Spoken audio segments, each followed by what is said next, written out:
मैं बस यही कहूँगी, उन्होंने 2008 की अपने एक्सपीरियंस बताए। वो होम मिनिस्टर तब बने, उनको ज़िम्मेदारी दी गई जब वो आतंकवादी हमले हो चुके थे।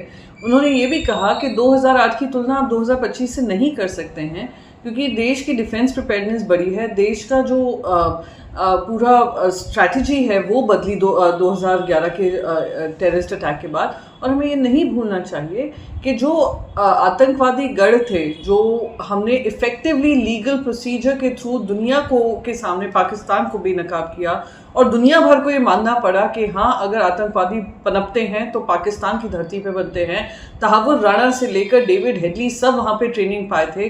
कसाब अजमल कसाब वहीं से ट्रेन होकर आया था। ये सब अब हमने दुनिया को प्रूव किया। तो हाँ, उन्होंने ये बताया कि पर्सनली वो चाहते थे कि रिटेलिएशन हो, साथ ही साथ पूरी दुनिया भर का दबाव आ रहा था। फिर उन्होंने ये भी कहा कि एक्सटर्नल अफेयर्स मिनिस्ट्री से ये थी, तो उन्होंने इनडायरेक्टली प्रणब मुखर्जी जी के बारे में कहा कि वो होना नहीं दे चाह रहे थे। साथ ही साथ एक और वर्जन है फॉरेन सेक्रेटरी का, जहाँ पे उन्होंने कहा था वो भी चाहते थे कि अटैक पाकिस्तान पे किया जाए। तो अब 2008 की बजाय जो हुआ, जो कमियां हुई, उसका खामियाजा कांग्रेस पार्टी ने भुगता, और आज भारतीय जनता पार्टी सत्ता में है।